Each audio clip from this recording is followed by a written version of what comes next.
வெறும் இலைகள் தழைகள் என்று எண்ணி ஒதுக்காமல் அவற்றில் இருக்கும் நன்மைகள் என்னென்பதை அறிந்து அவற்றை எவ்வாறு உட்கொள்ளலாம் என்பதை பற்றி நம்மிடையே பகிர்ந்து கொள்ள வருகிறார் டாக்டர் கௌதமன் அவர்கள்.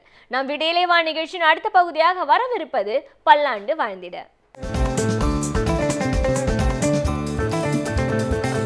அன்பான கலைஞர் தொலைக்காட்சி நேயர்களுக்கு என்னுடைய இனிமையான காலை வணக்கங்கள்.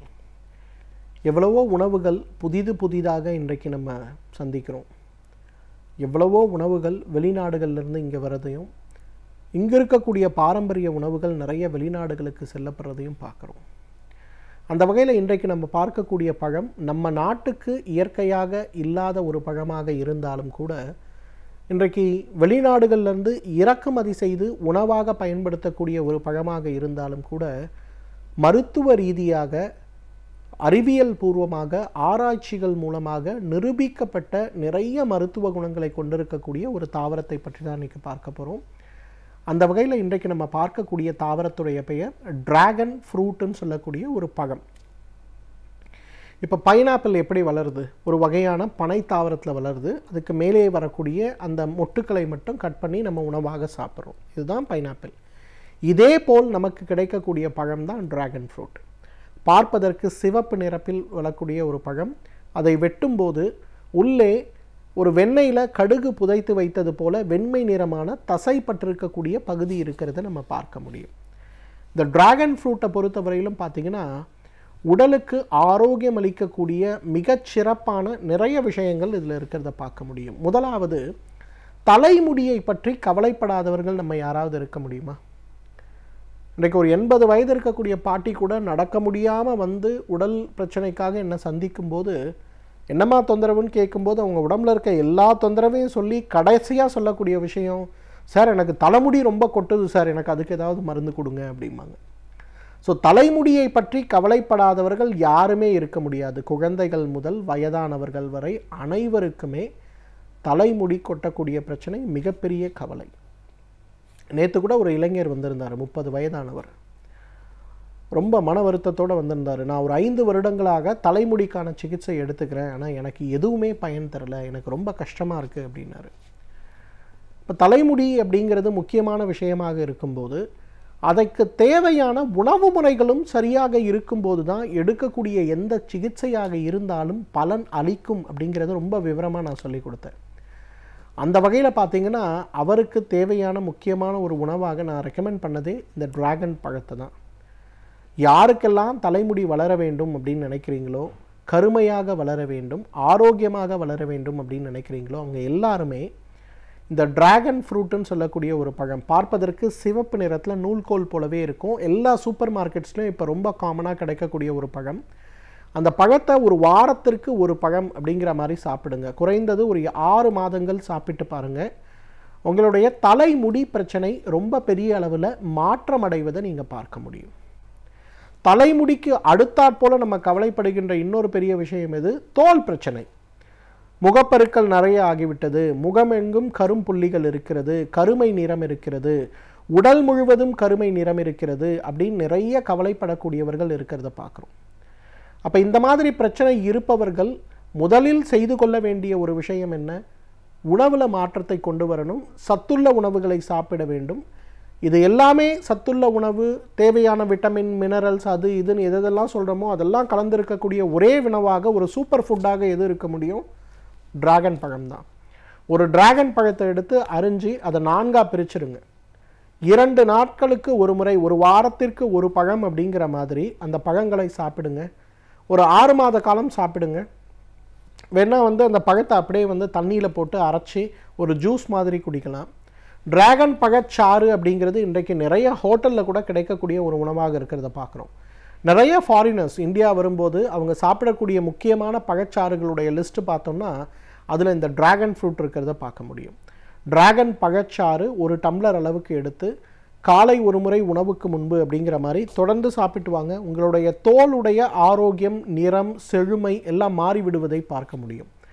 நிறைய பேர் நம்ம சினிமாவில் இருக்கவங்கள பார்த்தோம் அல்லது கலைத்துறையில் இருக்கவங்கள பார்த்தோம், ரொம்ப யோசிப்போம், 50 வயது ஆச்சு, ஆனால் அவங்களோட தோற்றத்தை பார்த்தா ஒன்றுமே தெரியலையே, ஆரோக்கியமாக இருக்கே, எப்படி இது ஆச்சு அப்படின்னு யோசிப்போம்.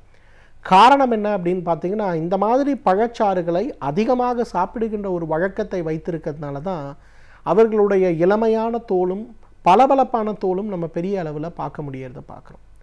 மூன்றாவது பார்த்தீங்கன்னா, இன்றைக்கு மிகப்பெரிய அளவில் நிறைய பேர் கவலைப்படுகின்ற ஒரு விஷயம் வந்து இனப்பெருக்க மண்டலம் சம்பந்தப்பட்ட உறுப்புகளுடைய செயல்பாடு.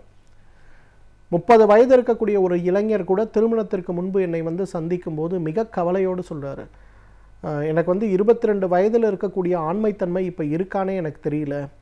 8 வருடங்களாக கடுமையான உழைப்பு, தினமும் 14-15 மணி நேரம் வேலை பார்த்துருக்கேன். முன்னாடிலாம் 8 மாடி ரொம்ப சுலபமாக நான் ஏறுவேன், இப்போல்லாம் 3 மாடி கூட என்னால் ஏற முடிவதில்லை. அப்போ ஃபிசிக்கலாக என்னால் ஒர்க் பண்ண முடியலன்னு வரும்போது உண்மையிலே திருமணத்திற்கு பிறகு இல்லற வாழ்க்கையில் சந்தோஷம் இருக்குமானே தெரியல அப்படிங்கிற ஒரு கவலையோடு வந்தார். அப்புறம் அவருக்கு நான் வந்து இது இல்லை, இயற்கை நிகழ்வு தான், இதற்கு தேவையான உணவுகள், உடற்பயிற்சிகள், மனப்பயிற்சிகள் பண்ணால் இது சரியாயிரும், இது ஒரு நோய் இல்லை அப்படின்னு சொல்லிட்டு முக்கியமாக அவருக்கு நான் பரிந்துரைத்த ஒரு உணவு எது அப்படின்னு கேட்டிங்கன்னா அந்த ட்ராகன் ஃப்ரூட் தான். ட்ராகன் ஃப்ரூட்லேருந்து எடுக்கக்கூடிய ஒரு சாறு தினமும் காலையில் 200 மில்லின்னு ஒரு 1 மந்த்து சாப்பிடுங்க, அதுக்கப்புறம் உங்களுடைய ஆரோக்கியத்தில் எப்படி முன்னேற்றம் இருக்குது நீங்கள் பாருங்கள் அப்படின்னு சொல்லி ஒரு அறிவுரை கொடுத்தேன். அறுவை சிகிச்சை முடிந்த பிறகு, கீமோதெரப்பின்னு சொல்லக்கூடிய புற்றுநோய் சம்பந்தப்பட்ட சிகிச்சைகள் முடிந்த பிறகு, உடலுடைய ஆரோக்கியத்தில் இருக்கக்கூடிய நிறைய பிரச்சனைகள், அந்த மாதிரி பிரச்சனைகளில் ஏற்படுகின்ற மாற்றங்கள்லாம் முடிந்து வெளிவந்த பிறகு உடலுடைய சோர்வும் பலவீனமும் மிகப்பெரிய கேள்வியாக இருக்கிறத பார்ப்போம். சிக்கன்குனியா காய்ச்சல், டெங்கு சம்பந்தப்பட்ட காய்ச்சல்லாம் வந்த பிறகு அப்போ அதை குறைப்பதற்கான வழிமுறைகள் அப்படின்னு வரும்போது பார்த்தீங்கன்னா அதற்கு மிகப்பெரிய அளவில் நமக்கு உதவி செய்கின்ற ஒரு விஷயம் எது அப்படின்னு பார்த்தோம்னா இந்த ட்ராகன் ஃப்ரூட்டாக இருக்கிறத பார்க்க முடியும். நிறைய இன்றைக்கு மெடிட்டரேனியன் டயட்டுன்னு சொல்லக்கூடிய விஷயங்களில், அதே போல் பார்த்திங்கன்னா இன்றைக்கு நிறைய நியூட்ரிஷனல் சம்மந்தப்பட்ட புத்தகங்களில் கூட விட்டமின் சி தேவை, மெக்னீஷியம் தேவை, உடலுக்கு தேவையான கால்சியம் தேவை, இரும்பு சத்துக்களுடைய அளவு குறையாமல் பார்த்து கொள்ளக்கூடிய உணவு முறைகள் தேவை அப்படின்னு வரும்போது இது எல்லாமே கலந்திருக்கக்கூடிய ஒரு பழமாக, ஒரு ஆரோக்கியத்தை அளிக்கக்கூடிய ஒரு ரொம்ப பெரிய பழமாக இருப்பது எதுன்னு பார்க்கும்போது இந்த ட்ராகன் ஃப்ரூட் இருக்கிறத பார்க்குறோம். ஸோ ஒரு அரை ட்ராகன் பழம் எடுத்து ஒரு 200 மில்லி தண்ணீர் அல்லது பாலில் கலந்து நன்றாக அரைத்து காலை ஒரு முறை உணவுக்கு முன்பு, இரவு ஒரு முறை உணவுக்கு முன்புன்னு எடுத்துக்கொள்ள பாருங்கள். படிப்படியாக உடலுடைய ஆரோக்கியத்தில் மிகப்பெரிய முன்னேற்றம் ஏற்படுவதை பார்க்க முடியும். வெறும் உடலுடைய அழகு மட்டுமல்ல, தலைமுடியுடைய ஆரோக்கியம் மட்டுமல்ல, ஒரு நோய் வந்த பிறகு உடலை தேற்றுகின்ற ஒரு உடல் தேற்றியாகவும், சிறுநீரகம் சம்பந்தப்பட்ட கற்கள், சிறுநீரக குழாய்களில் இருக்கக்கூடிய சுருக்கங்கள், இந்த மாதிரி விஷயங்களை குறைக்கக்கூடிய மிகப்பெரிய ஒரு பொருளாக இருக்கக்கூடிய உணவு எது அப்படின்னு கேட்டிங்கன்னா ட்ராகன் ஃப்ரூட் தான். எனவே நேயர்களே, இந்த ட்ராகன் பழம் எல்லா கடைகளிலும், பழக்கடைகளிலும், சூப்பர் மார்க்கெட்ஸ்லையும் நமக்கு கிடைக்கக்கூடிய ரொம்ப சாதாரண ஒரு உணவு. இதை ஒரு மருந்தாக அல்ல, ஒரு உணவாக சாப்பிட்டு வந்தாலே நம்மாலும் பல்லாண்டு காலம் ஆரோக்கியமாக வாழ்ந்திட முடியும். சமூகத்தில் நடக்கும் பிரச்சனைகளை கண்டு அவற்றிலிருந்து நம்மை நாம் ஒதுக்கி விடாமல் அவற்றை எவ்வாறு எதிர்கொள்ளலாம் என்பதை பற்றி நம்மிடையே பகிர்ந்து கொள்ள வருகிறார் எழுத்தாளர் மனுஷபுத்திரன் அவர்கள். நாம் விடியலே வா நிகழ்ச்சியின் அடுத்த பகுதியாக வரவிருப்பது தேதும் நன்றும்.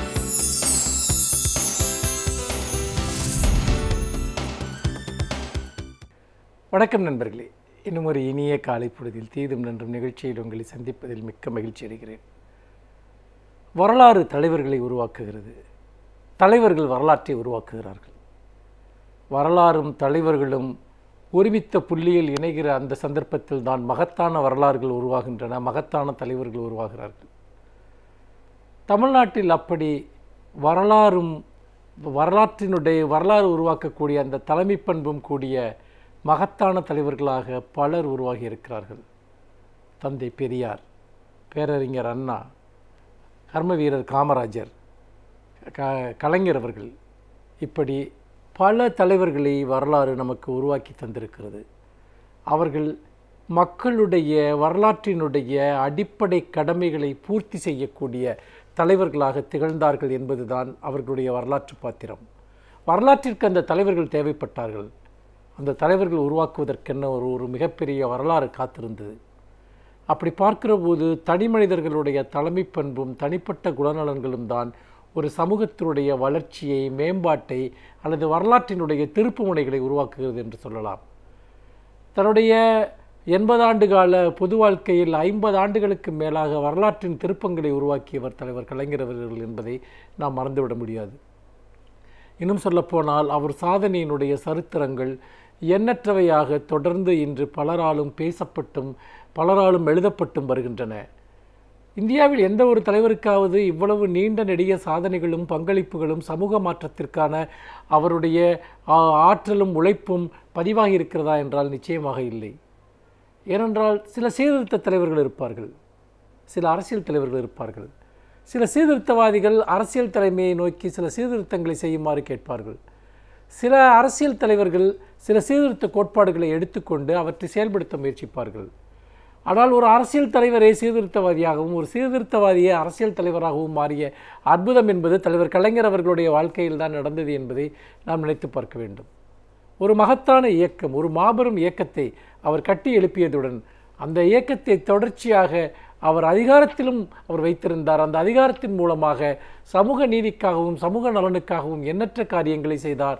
இடையறாத பெரும் போராட்டத்தினுடைய அந்த இயக்கத்தை வளர்த்தார். எமர்ஜென்சி போன்ற கொடுமைகள், கடும் தேர்தல் தோல்விகள் இவையெல்லாம் தாண்டி ஒரு இயக்கம் கட்டுக்குலையாமல் சீராக இருந்தது என்று சொன்னால் அந்த தலைமை பண்பிற்குத்தான் அந்த பெருமிதம், அந்த பெருமை எல்லாம் போய் சேரும். அப்படிப்பட்ட திராவிட முன்னேற்றக் கழகத்தினுடைய தலைவராக இருந்த கலைஞர் அவர்களை தொடர்ந்து திராவிட முன்னேற்றக் கழகத்தினுடைய தலைவராக தளபதி அவர்கள் இப்பொழுது பொறுப்பேற்றிருக்கிறார்.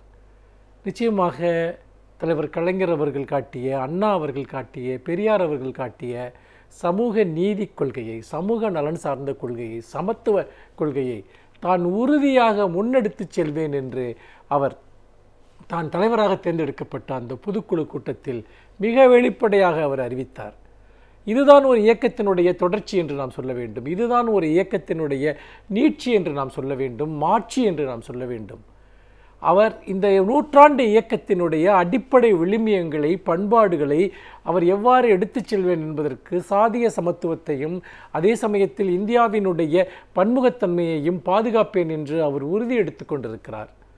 அதோடு மட்டுமல்ல, சாதிய மதவாத சக்திகளுக்கு எதிரான தன்னுடைய ஆழமான உறுதியான குரலை அங்கே அவர் முன்வைக்கிறார். அப்படி பார்க்கிற போது அவருடைய பேச்சினுடைய மைய உரையாக இருந்த அந்த மதவாத சக்திகளுக்கு எதிரான போராட்டம் என்பது அனைத்து ஊடகங்களாலும் கவனிக்கப்பட்டது. நிச்சயமாக திராவிட இயக்கம் தனக்குரிய ஒரு தலைமையைத்தான் பெற்றிருக்கிறது. அது ஒரு நூற்றாண்டு காலமாக அது எந்த திசையில் சென்றதோ அந்த திசையில் தான் அது இனியும் பயணிக்கப் போகிறது. சமூக நீதிக்காகவும் மதசார்பின்மைக்காகவும் புதிய தலைவரினுடைய தலைமையின் கீழ் இந்த இயக்கம் பெரும் ஒரு போராட்டத்தை தொடர்ந்து முன்னெடுக்கப் போகிறது.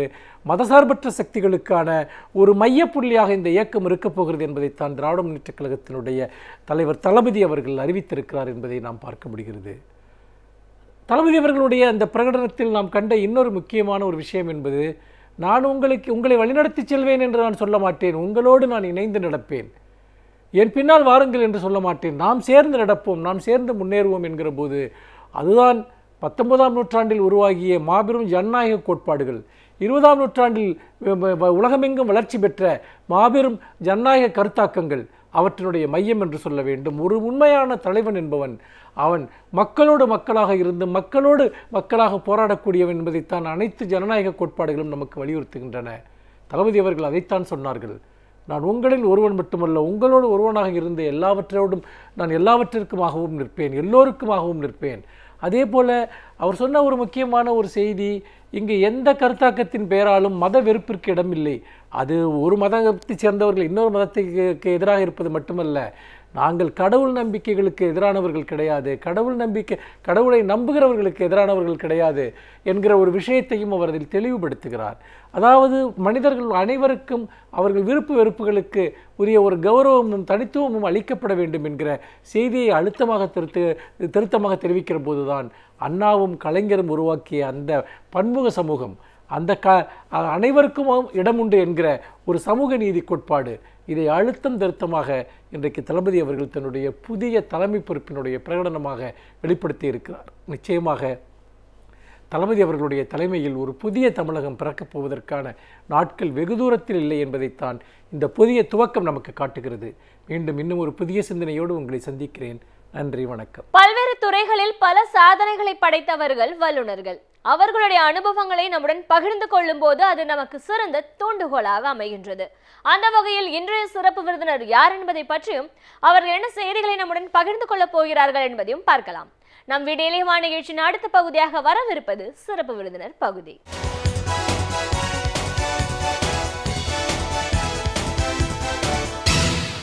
வணக்கம் நேயர்களே, விடியலை வா நிகழ்ச்சியின் சிறப்பு விருந்தினருக்கான நேரம் இது. இன்றைய சிறப்பு விருந்தினர் கல்வியாளர் திரு பத்மநாபன். ஒரு கல்வியாளராக கிட்டத்தட்ட 25 ஆண்டுகள் இந்த கல்வித்துறையில் பயணப்பட்டு இருக்காரு.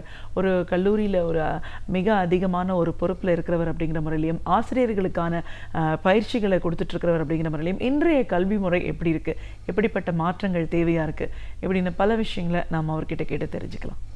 வணக்கம் சார். வணக்கம். ஒரு கல்வியாளராக முதல்ல எங்கள் நிகழ்ச்சிக்கு உங்களை வரவேற்கிறோம் சார். நன்றி. கல்வியாளர் அப்படின்னு சொல்லும் போது கல்வித்துறையில் இருக்கீங்க, ஒரு பள்ளியில் வந்து நீங்கள் ஒரு பிரின்சிபலாக இருக்கீங்க, நிறைய ஆசிரியர்களுக்கு வந்து பயிற்சி கொடுத்துட்ருக்கீங்க அப்படின்னு வரும்போது ஒரு கல்வியாளராக இன்றைய கல்வி முறை எப்படி இருக்குது? ஒரு பள்ளிக்கூடம் அப்படின்னா அது வந்து என்ன மாதிரியான விஷயங்களை ஒரு மாணவருக்கு சொல்லி கொடுக்குற இடமா இருக்கணும்? இன்றைக்கி இருக்கிற ஒரு காம்படிட்டிவ் வேர்ல்டில் எல்லாருக்கும் எல்லாம் கிடைக்கிது அப்படின்னும் போது வெளியில் ஒரு அடுத்த நிலைக்கு போகும்போது அவங்களுக்கான ஒரு போட்டி அதிகரிக்கக்கூடிய ஒரு சூழலில் பள்ளிக்கூடங்கள் எந்த விஷயங்களை சொல்லி கொடுக்கணும்? ஒரு மாணவன் முழுமையாக ஒரு நாலேஜ் அவங்களுக்கு கிடைச்சிருக்கு அப்படின்னா அது எதன் மூலமாக அவங்களுக்கு கிடைக்க வரும்? இப்படின்னு நிறைய விஷயங்களை எங்களோட நீங்கள் இன்றைக்கி முழுமையாக பகிர்ந்துக்கணும் சார். ஒரு கல்வியாளராக, பயிற்சியாளராக முதல்ல ஒரு கல்விக்கூடம் அப்படிங்கிறது என்ன, எதுக்காக ஒருத்தங்களை நம்ம வந்து பள்ளிக்கூடங்களுக்கு இன்றைக்கி அனுப்புகிறோம்? என்னோட பார்வையில் ஒரு கல்வியாளராக ஒரு பள்ளிக்கூடம் அப்படிங்கிறது பார்த்திங்கன்னா, we call it as home away from home. அதுக்கான வெறும் மதிப்பெண்களை மட்டுமே வைத்து மாணவர்களை வந்து மதிப்பிடக்கூடிய இந்த முறை ஆனது, இதில் நிறைய மாற்றங்கள், சமூகம் சார்ந்த சிந்தனைகள், மேலும் மக்களோட அந்த மைண்ட் செட், எஸ்பெஷலி நம்ம பெற்றோர்களோட மைண்ட் செட் அப்படிங்கிறது நிறைய மாற்றங்கள் தேவை. ஏன்னா வெறும் மாணவர்களை ஒரு பந்தய குதிரையாக ஒரு மதிப்பெண் அடிப்படையிலேயே அவங்கள வந்து கொண்டு போகிறோம். எதுவுமே அவங்களோட மதிப்பெண்களை மட்டுமே வைத்து அவங்கள நம்ம எடை போடுறோம். எப்படி நம்ம பசங்க வந்து பெல் அடித்தோடனே ரொம்ப சந்தோஷமாக ஸ்கூலை விட்டு வெளியே ஓடுறாங்களோ அது மாதிரி சந்தோஷமாக அவங்க பள்ளிக்கு வரணும் அப்படின்றது. இதில் வந்து நாங்கள் பார்க்குறது என்ன அப்படின்னா, ஹோலிஸ்டிக் டெவலப்மெண்ட். அது எல்லாத்தையுமே வந்து கொடுக்கக்கூடிய பள்ளிகள் எத்தனை பள்ளிகள் இருக்குதுன்னு எனக்கு தெரியறதில்ல. பள்ளிக்கு இப்போ பெற்றோர்கள் அனுப்புறது அப்படின்னு பார்த்திங்கன்னா நாலேஜ் பேஸ்ட், இது நாலேஜ் மட்டும், அறிவை மட்டும் கற்றுக்கணும் அப்படின்னு அனுப்புகிறாங்க. ஆக்சுவலாக அது மட்டுமே கிடையாது, திறன் சார்ந்த கல்வி அதுதான் இப்போ வந்து நமக்கு தேவைப்படக்கூடியது. ஏன்னா ஒரு ஸ்கில்ஃபுல் ஒர்க் ஃபோர்ஸ் அதுதான் நமக்கு தேவை. அதை நினச்சி ஆக்சுவலாக அவங்க வந்து பள்ளிக்கூடத்துக்கு அனுப்பணுமே தவிர வெறும் மார்க் வாங்குறதுக்கோ ஒரு நாலேஜ் இம்பார்ட்டிங்காக மட்டும் பள்ளிக்கு அனுப்புறது அப்படிங்கிறதுல எனக்கு உடன்பாடு கிடையாது. நாலேஜ் தேவையாக தானே சார் இருக்குது. மைட் பி நீங்கள் சொல்கிற மாதிரி மார்க்ஸ் தேவையில்லாமல் இருக்கலாம். இப்போது பள்ளிக்கூடங்களுக்கு அனுப்புகிறோம்னா நம்ம வந்து ஒரு அடல்ட்டை அனுப்ப போகிறதில்ல, 2 வயது 3 வயது நிலையில் நம்ம ஒருத்தங்களை வந்து பள்ளிக்கூடத்துக்கு அனுப்புகிறோம். அந்த ஒரு ஸ்டேஜில் வரவங்களுக்கு ஸ்கில்டு திறன் மேம்பாடு அப்படின்னா என்னவா இருக்கும்? அந்த ஒரு காலகட்டத்தில் நம்ம ஸ்கூலுக்குள்ளே கொண்டு போய் விடும்போது என்ன மாதிரியான ஒரு ட்ரைனிங், ஒரு பயிற்சி தேவைப்படுது? ஆக்சுவலாக இப்போ கீழ் லெவல்லேருந்தே, அடிமட்டத்திலேருந்தே நீங்கள் சொல்லக்கூடிய எல்கேஜி யூகேஜியாக இருக்கட்டும், அதிலிருந்தே இப்போ மாணவர்களுக்கு நாங்கள் வந்து ஹேண்ட்ஸ் ஆன் எக்ஸ்பீரியன்ஸ் என்று சொல்லக்கூடிய தொட்டு உணர்தல், சுவைகள் மூலமாக சொல்லிக் கொடுத்தல், அதை வந்து அண்டர்ஸ்டாண்ட் பண்ணிக்கிறது. ஸோ எதையுமே வந்து வெறும் மனதளவில் ஒரு ஃபோர்ஸ்ஃபுல்லாக மனப்பாடம் பண்ணி அதை வந்து திருப்பி ரீப்ரொடியூஸ் பண்ணுற மாதிரி மட்டும் இல்லாமல் அவங்க வந்து அதை வந்து மனதளவில் உள்வாங்கி அதனை வந்து life long learning we call it as, அது மாதிரி வாழ்க்கைக்கு பூராவும் அது போய் சேரணும். That is what we are expecting the education system. அதனால தான் அது ஆக்சுவலாக அதை நோக்கி தான் நாங்கள் வந்து பயணிச்சிட்ருக்கோம். இதுதான் அவங்களுக்கு வந்து இனி வரும் காலங்களில் வந்து ஒரு பள்ளியானது ஒரு மாணவர்களுக்கு, குழந்தைகளுக்கு உருவாக்கக்கூடிய ஒரு இது வந்து இதுவாக தான் இருக்கணுன்றது என்னோட கருத்து. ஏன்னா வெறும் மதிப்பெண் அடிப்படையிலே மாணவர்களை வந்து பள்ளியில் கொண்டு போய் விட்டு அவங்க வந்து எந்த சப்ஜெக்டில் எவ்வளோ மார்க் வாங்குறாங்க அப்படின்றத மட்டும் ஃபோக்கஸ் பண்ணாமல் எந்த திறன்கள், ஏன்னா இதில் பார்த்திங்கன்னா நிறைய திறன்கள் நாங்கள் ஒரு லிஸ்ட்டு வச்சுருக்கோம். அது அப்சர்வேஷன் ஸ்கில்லாக இருக்கலாம், ஒரு கிளாசிஃபிகேஷன் ஸ்கில்லாக இருக்கலாம், ஐடென்டிஃபிகேஷன் ஸ்கில்லாக இருக்கலாம். இது மாதிரி பல்வகையான திறன்கள் இருக்குது. இந்த பல்வகையான திறன்களுக்காக நாங்கள் ஆசிரியர்களுக்கு பயிற்சி அளிக்கிறோம். அந்த ஆசிரியர்கள் மூலமாக தான் நாங்கள் வந்து குழந்தைகளுக்கு இந்த கான்செப்டுவலைசேஷன் இதை வந்து நாங்கள் கொண்டு போய் கொடுக்கணுன்ற முயற்சியில் ஈடுபட்டிருக்கோம். ஸோ ஒரு கல்வியாளராக நானும் அதுதான் விரும்புகிறேன். அதுதான் வந்து ஜாய்ஃபுல் லேர்னிங், சந்தோஷமாக மகிழ்ச்சியான கற்றலாக இருக்கும். அது வந்து ஒரு ஸ்ட்ரெஸ் ஃப்ரீ அட்மாஸ்பியரை கொடுக்கும், கன்ஜீனியல் அட்மாஸ்பியரை கொடுக்கும். அது இல்லாமல் அந்த மனச்சுமை என்று சொல்லக்கூடியது அது வராமல் இருக்கிறதுக்கு எந்த அளவுக்கு ஒவ்வொரு பள்ளியும் பாடுபட்டாங்கன்னா கண்டிப்பாக இது வந்து சக்ஸஸ்ஃபுல்லாக இருக்கும். மாணவர்களும் விரும்பி பள்ளிக்கு வருவாங்க, விரும்பினதை கற்றுக்குவாங்க. அவங்களுக்கான திறனில் வந்து அவங்கள வந்து மேம்படுத்துவதற்கான ஒரு வாய்ப்பு வந்து இன்றைய கால சூழ்நிலையில் நிறைய பள்ளிகள் இதை வந்து இப்போது தெரிஞ்சிட்டாங்க, அதை நோக்கி பயணம் பண்ண ஆரம்பிச்சிட்டாங்க. ஓகே, இப்போ நீங்கள் ஆசிரியர்களுக்கான பயிற்சி கொடுக்குறோம் அப்படின்னு சொல்லியிருக்கீங்க. இப்போ ஆசிரியர் பயிற்சி அப்படின்னு வரும்போது இப்போ நம்ம ஸ்கூலையே நம்ம பிரிச்சிருக்கோம். ப்ரைமரி டிவிஷன், கிண்டர் கார்டன் சொல்கிறோம், ப்ரைமரி ஸ்கூல்னு சொல்கிறோம், மிடில், ஹையர் செகண்டரி இப்படின்னு பாகுபடுத்தி பார்க்கும்போது இப்போது ஆசிரியர் வரும்போது இதுலேயும் இந்த கேட்டகரைசேஷன் இருக்கணும் இல்லைங்களா? இப்போது ஒரு சைல்டு ஹேண்டில் பண்ணணுன்னா அதற்கான ஒரு பயிற்சி தேவை. ப்ரைமரி, மிடில், ஹையர் ஸ்கூல்னு வரும்போது இந்த ஆசிரியர் பயிற்சி எவ்வளோ தூரம் வேறுபடுது? ஆக்சுவலாக ஆசிரியர் பயிற்சி என்பது பார்த்திங்கன்னா நீங்கள் சொன்ன மாதிரி ஒவ்வொரு நிலைகளுக்கான வெவ்வேறு விதமான வகையில் நாங்கள் வந்து ஆசிரியர் பயிற்சி கொடுத்துட்ருக்கோம். இந்த மாண்டசரி கல்வி முறை அப்படின்ற இன்றைக்கி அடிமட்டத்திலிருந்து எஸ்பெஷலி ப்ரீகேஜி, எல்கேஜி இந்த பருவத்திற்கான மாணவர்களை தயார் செய்வதற்கு ஆசிரியர்களுக்கு வந்து நாங்கள் சிறப்பு பயிற்சி அளிக்கிறோம்.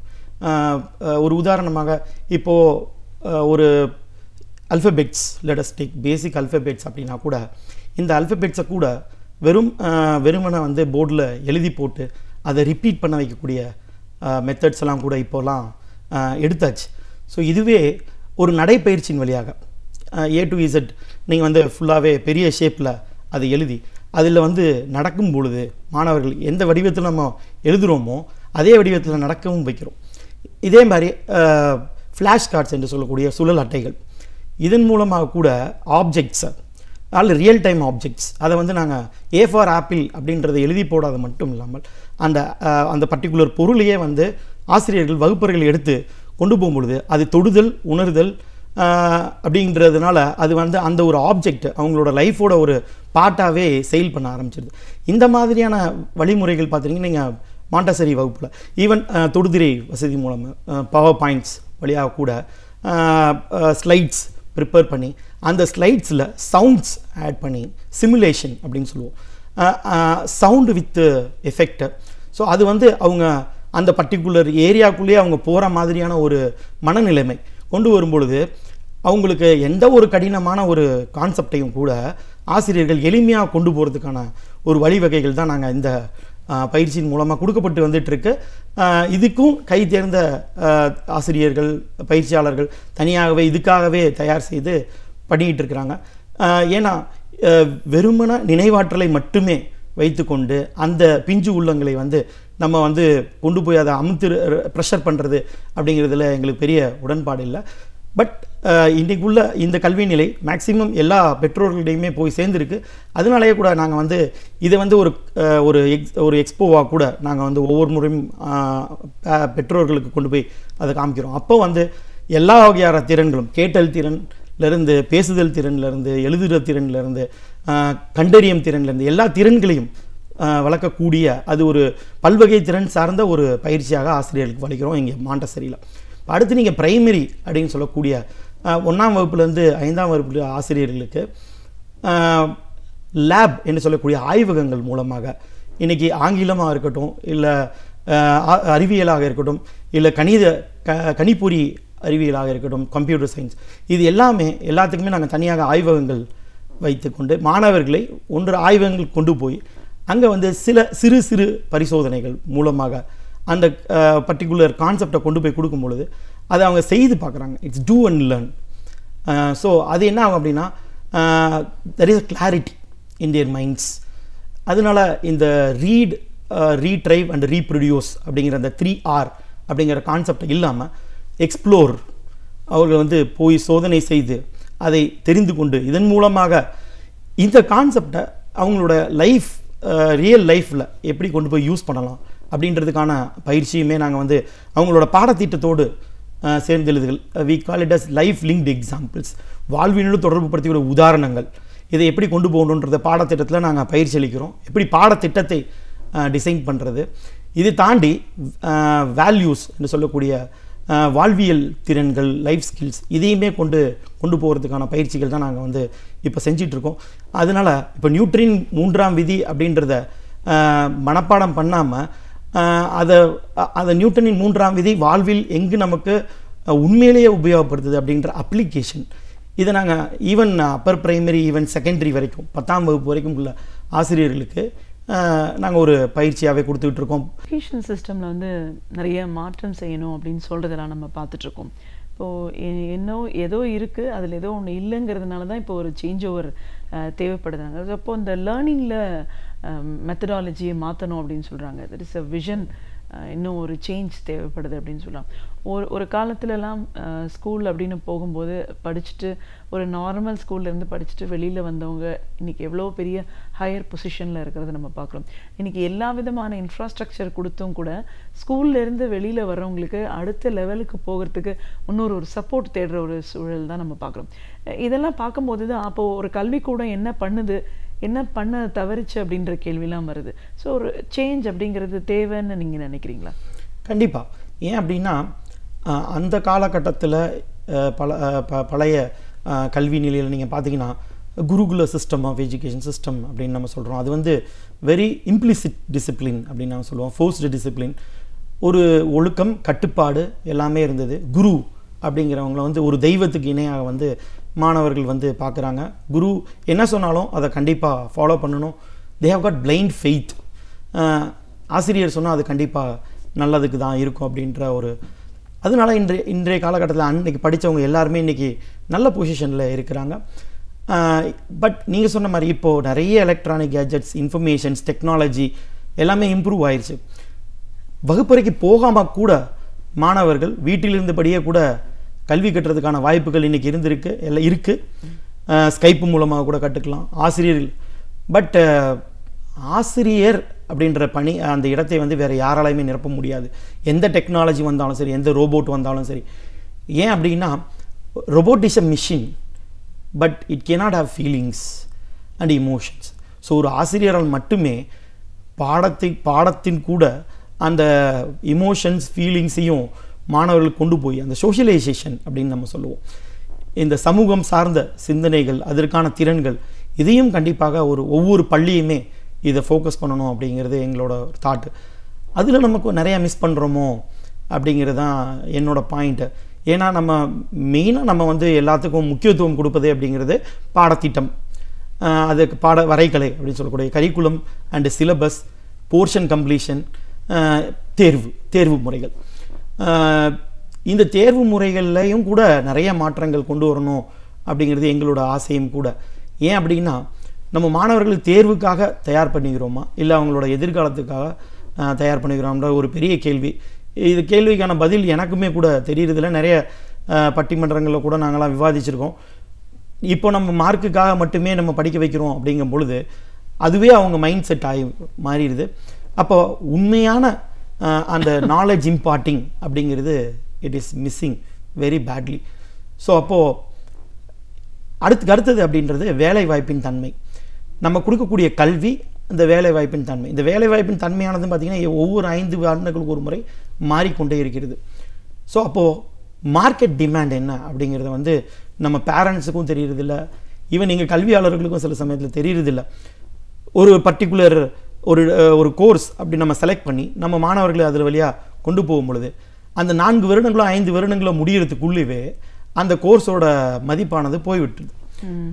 அப்போது மார்க்கெட் டிமாண்ட் என்ன அப்படிங்கிறதையும் மக்களுக்கு நம்ம சர்வே எடுத்து அதுக்கு தான் நாங்கள் வந்து இப்போ கெரியர் கைடன்ஸ் என்று சொல்லக்கூடிய மாணவர்களுக்கான வேலை வாய்ப்புக்கான எதிர்பார்ப்புகள் என்னென்ன, இதுக்கு என்னென்ன மாதிரி அவங்க தயார் செய்யணும் அப்படின்றது.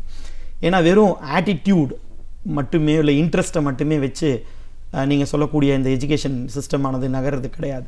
ஆப்டிடியூட் அப்படிங்கிறது வெரி வெரி இம்பார்ட்டண்ட்.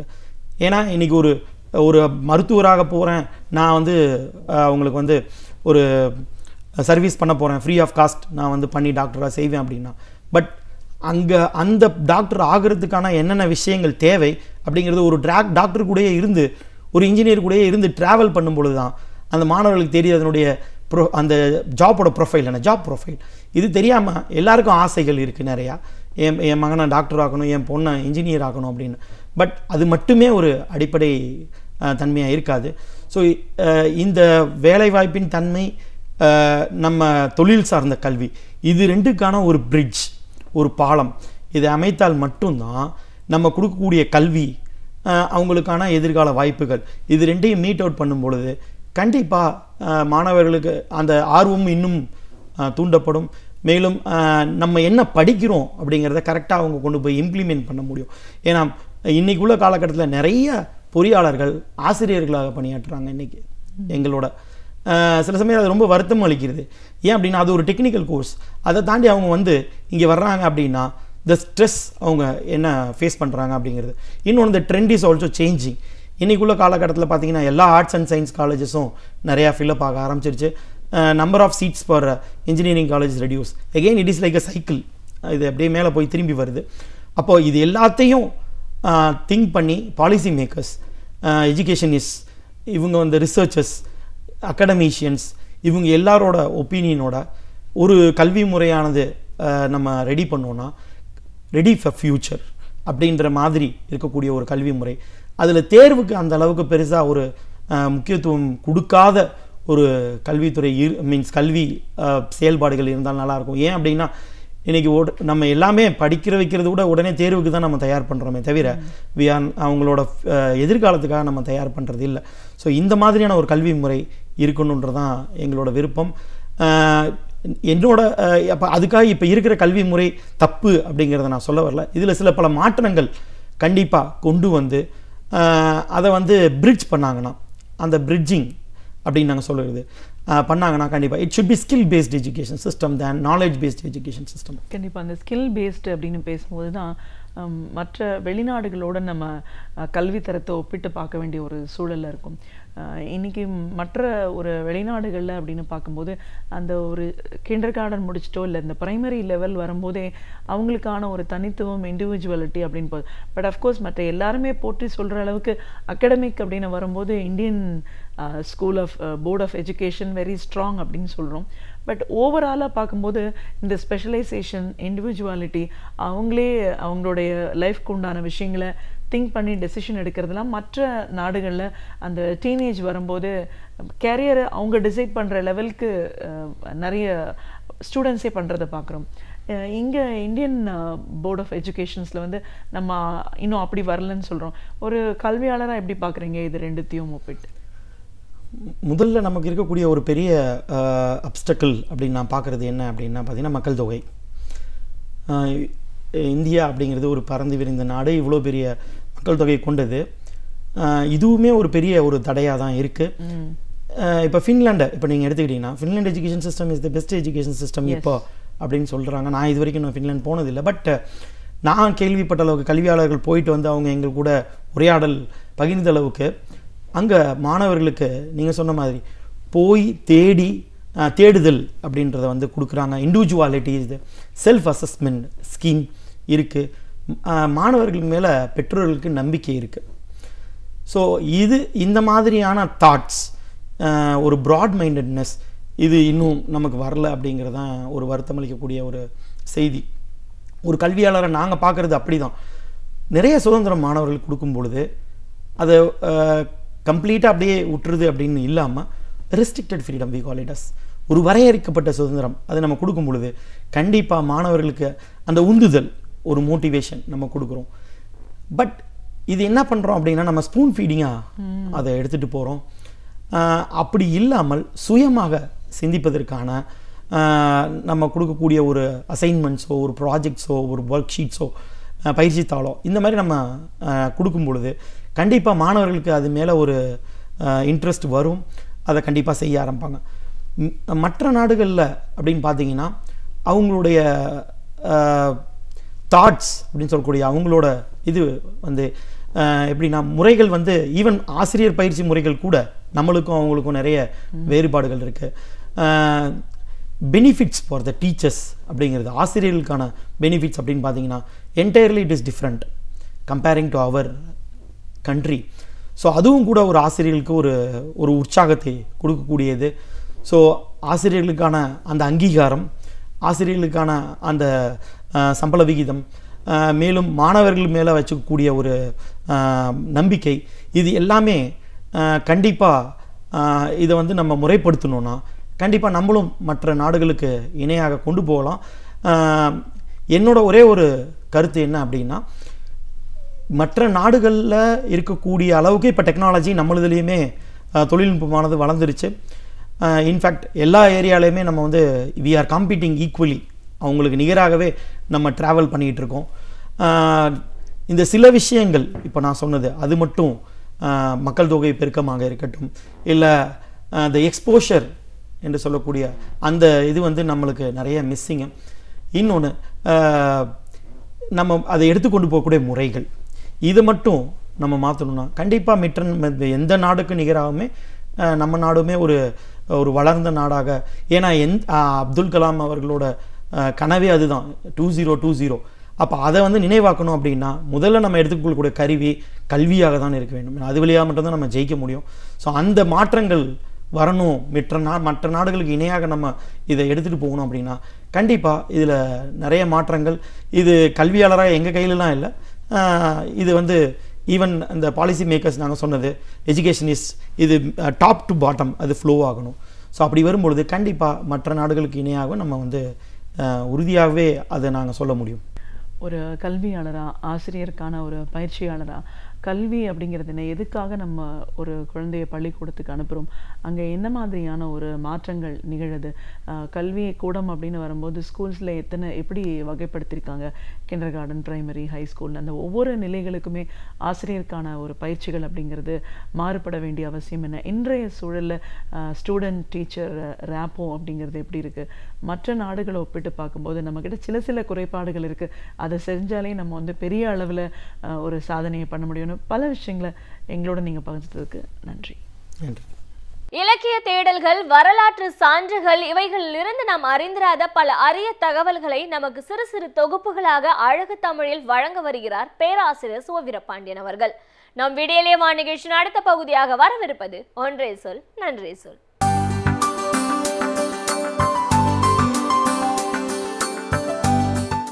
அனைவருக்கும் என் அன்பு வணக்கம். திமுக கழகத்தின் செயல் தலைவராக இருந்த ஸ்டாலின் அவர்கள் கடந்த 28ஆம் தேதி திமுக கழகத்தினுடைய தலைவராக பொறுப்பேற்றுக் கொண்டார்.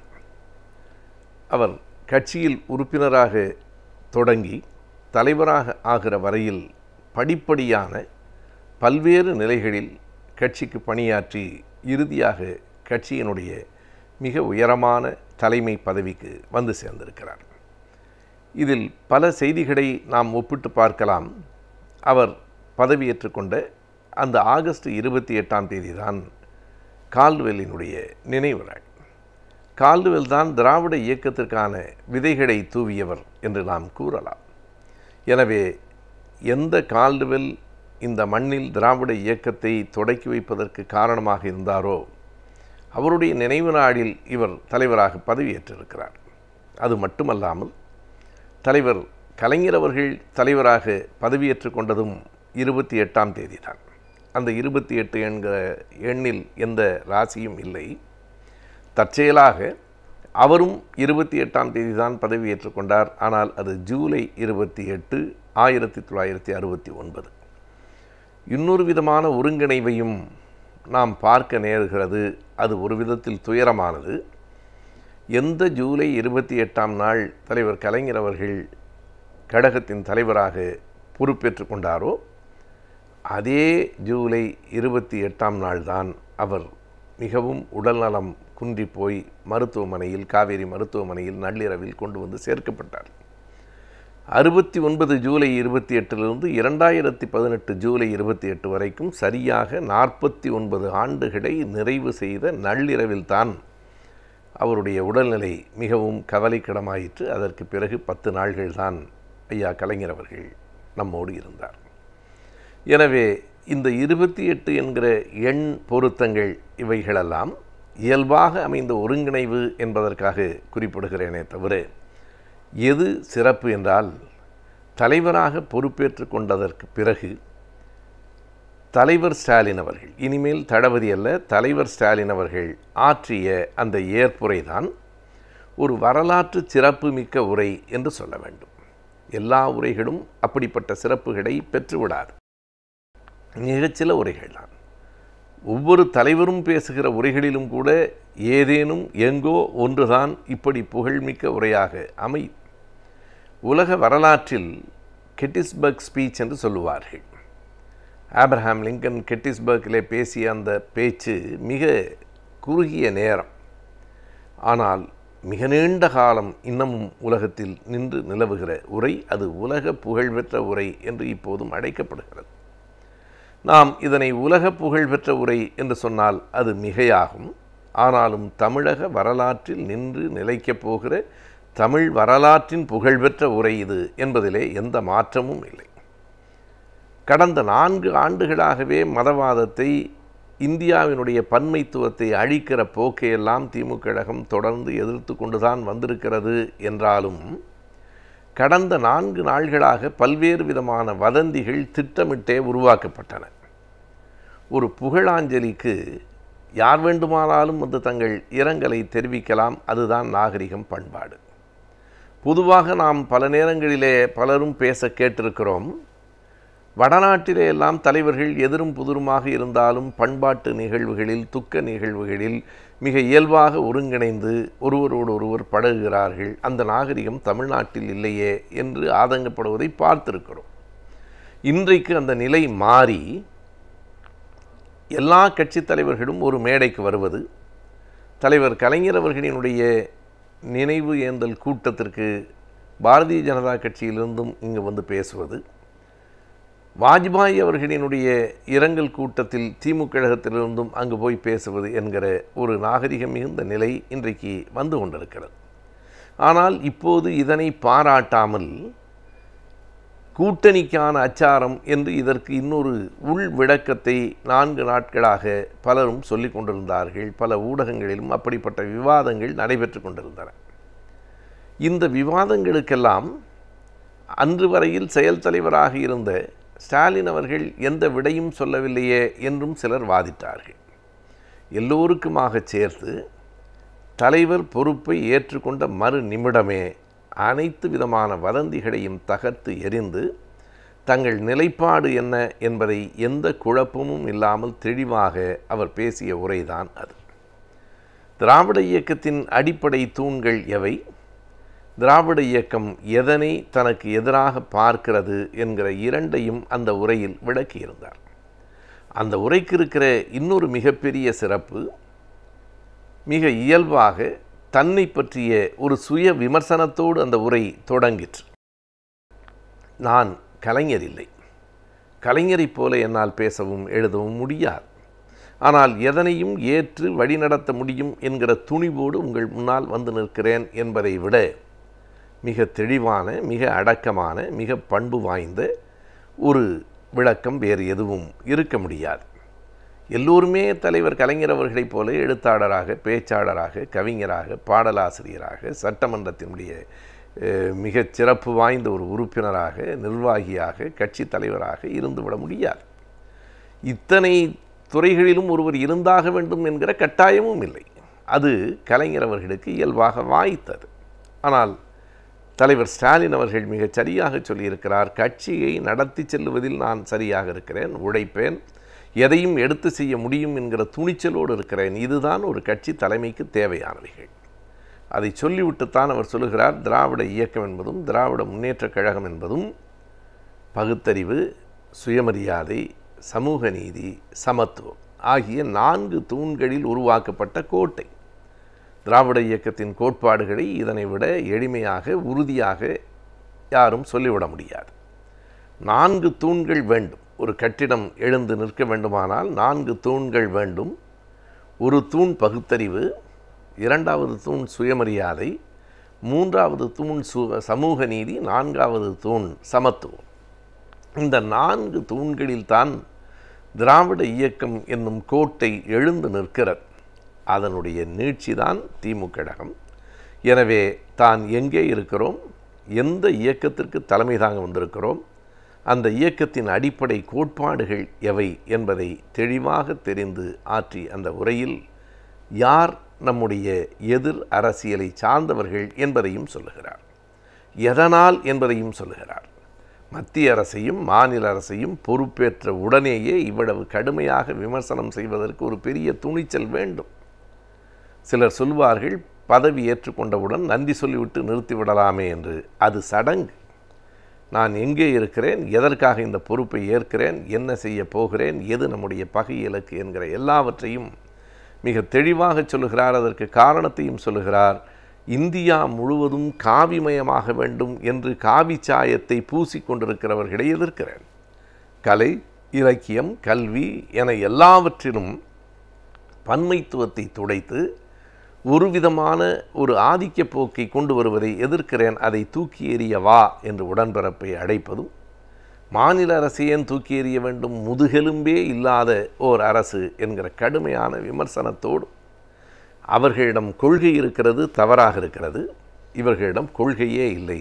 எனவே 2 பேரையும் இந்த அரசு கட்டிலிலிருந்து அகற்ற வேண்டும் என்கிற அந்த ஒரு அறைகூவலோடும் முழக்கத்தோடும் தன்னுடைய பொறுப்பை அவர் ஏற்றுக்கொண்டிருக்கிறார். எனக்கு இனிமேல் இதுதான் குடும்பம், நான் சாகும் வரை இந்த தமிழ் இனத்திற்காக உழைப்பேன் என்கிற உறுதி கேட்கிறவர்களின் கண்களில் கண்ணீர் வரவழைக்கிற மிக உறுதியான, அதே நேரத்தில் நமக்கு ஒரு பெரிய ஊக்கம் தருகிற உரையாக அது அமைந்திருக்கிறது.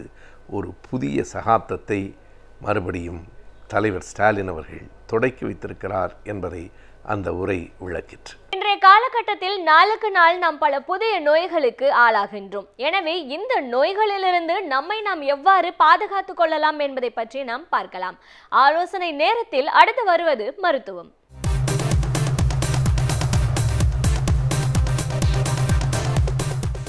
நேயர்களுக்கு வணக்கம்.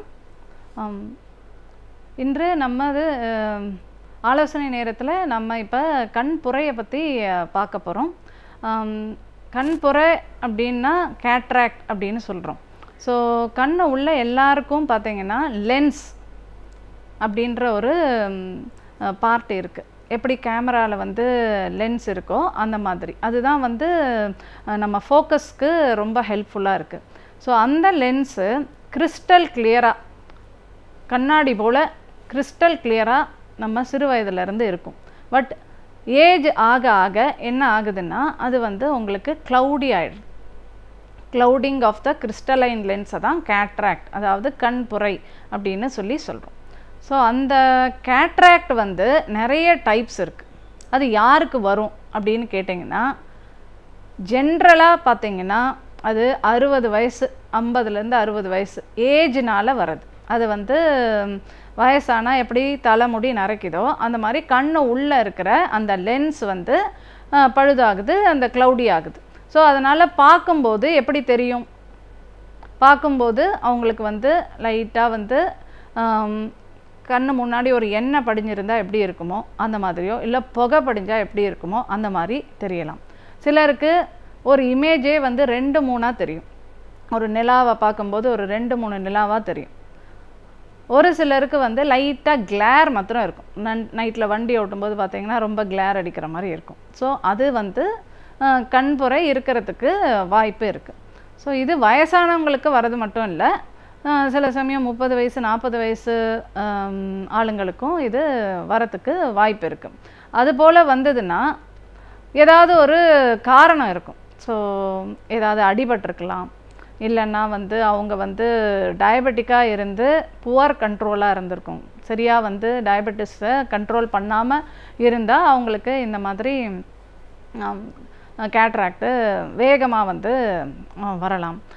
ஒரு சிலர் வந்து ஸ்டீராய்டு மெடிசன்ஸ் வந்து ஆஸ்மாக்கோ இல்லை ஆர்த்ரைட்டிஸ் ப்ராப்ளத்துக்கு அந்த மாதிரி எடுத்துக்கிட்டால் அவங்களுக்கு வந்து இந்த கேட்ராக்டு வரத்துக்கு வாய்ப்பு இருக்குது. ஈவன் சிறு குழந்தைங்களுக்கு, பிறந்த குழந்தைங்களுக்கு கூட வந்து கண்புரை வரலாம். ஸோ அது வந்து கன்ஜெனிட்டல் கேட்ராக்ட் அப்படின்னு சொல்லுவோம். அது யாருக்குன்னா வந்து அவங்க அம்மா வந்து ப்ரெக்னெண்ட்டாக இருக்கும்போது அவங்களுக்கு டார்ச் இன்ஃபெக்ஷன் அந்த மாதிரி ஏதாவது சில ஃபீவர் ருபல்லா அந்த மாதிரி இன்ஃபெக்ஷன் இருந்ததுன்னா குழந்தைக்கு கேட்ராக்ட் வரத்துக்கு, பிறந்த குழந்தைக்கே கேட்ராக்ட் வரத்துக்கு வாய்ப்பு இருக்குது. பட் ஜென்ரலாக பார்த்தீங்கன்னா இது வந்து ஏஜ்னால் வரக்கூடிய ஒரு பிரச்சனை. ஸோ இது எல்லாருக்குமே வரும். ஆனால் வயசு தான், சிலருக்கு 50 வரலாம், சிலருக்கு 60 வரலாம், சிலருக்கு 70 வரலாம், சிலருக்கு 80 கூட வரலாம். சில சமயம் பார்த்தீங்கன்னா வந்து எனக்கு கேட்ராக்டே கிடையாது, எனக்கு கண்ணு சூப்பராக இருக்குன்னு ஒரு 70-75 வயசு தாத்தா பாட்டி கூட வந்து சொல்லுவாங்க. எனக்கு பாருங்கள், நான் ஊசியில் நூல் கூட போட்டுடுவேன், அவ்வளோ நல்லா எனக்கு கண்ணு தெரியுது அப்படின்னு சொல்லுவாங்க. அது வந்து பார்த்திங்கன்னா அதுவும் ஒரு டைப் ஆஃப் கேட்ராக்ட் தான். அது வந்து நியூக்ளியர் கேட்ராக்ட்னு சொல்லுவோம். அந்த வகை கேட்ராக்டில் பார்த்திங்கன்னா அவங்களால ஊசியில் நூல் கோக்க முடியும், சின்ன சின்ன எழுத்தெல்லாம் படிக்க முடியும். அதனால் அவங்களுக்கு கண் பார்வை ரொம்ப சூப்பராக இருக்குது, கேட்ராக்டே இல்லை அப்படின்றது கிடையாது.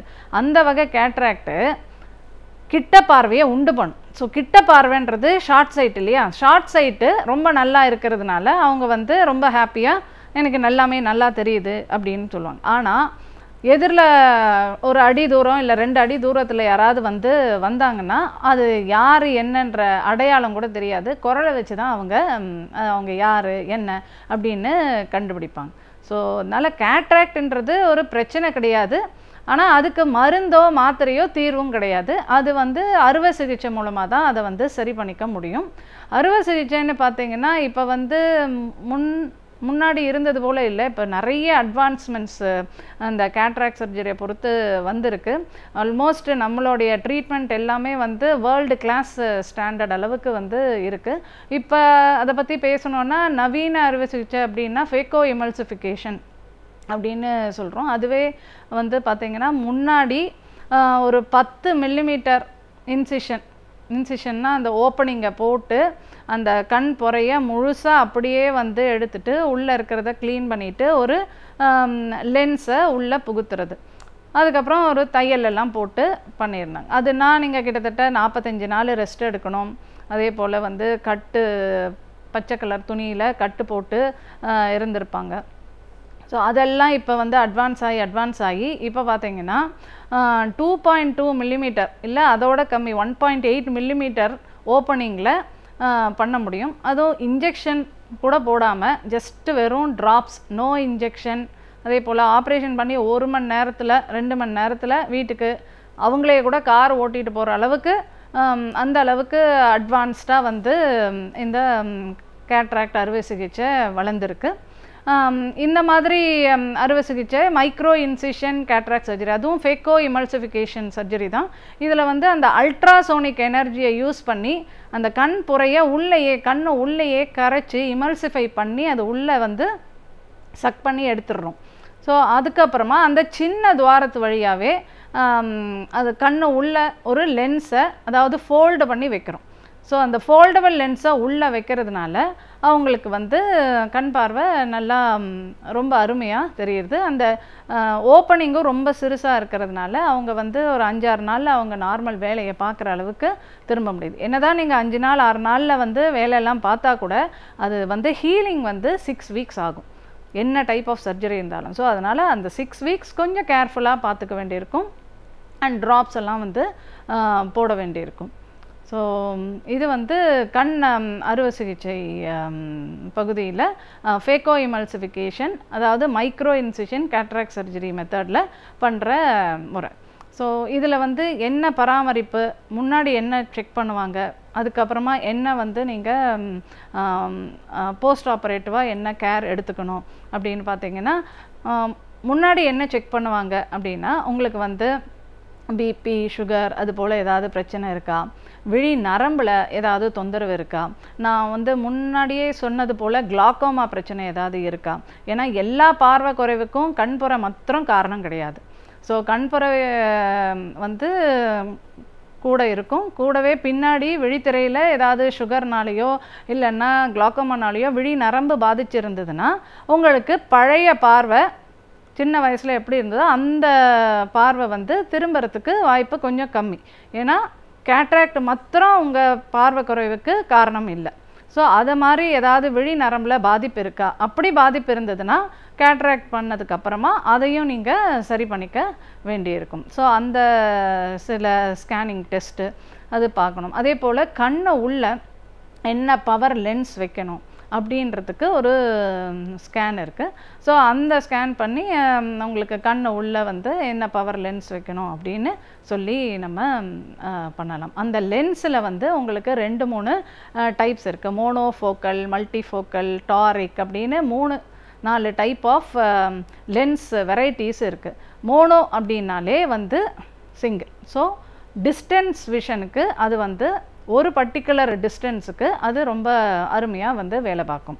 ஸோ தூர பார்வை நல்லா தெரியும்.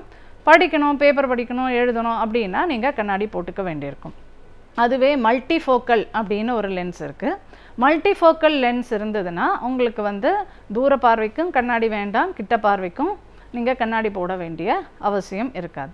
சில பேருக்கு கேட்ராக்டோடு சேர்ந்து அஸ்டிக்மேட்டிசம் அப்படின்னு ஒரு தொந்தரவு இருக்குது.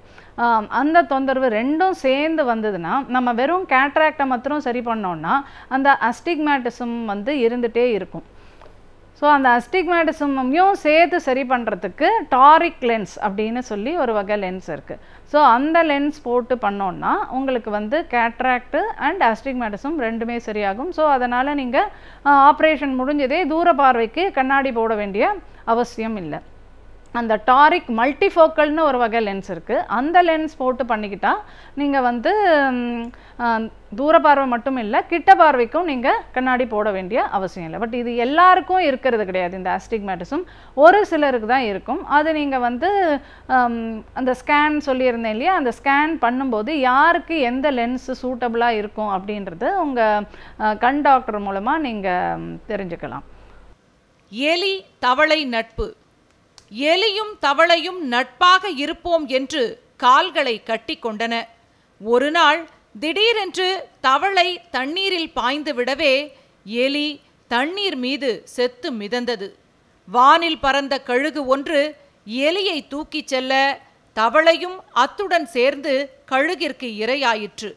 அரசியல்வாதிகள் சிலரும் அதிகாரிகள் சிலரும் எலி தவளை நட்புதான் கொண்டிருக்கிறார்கள்.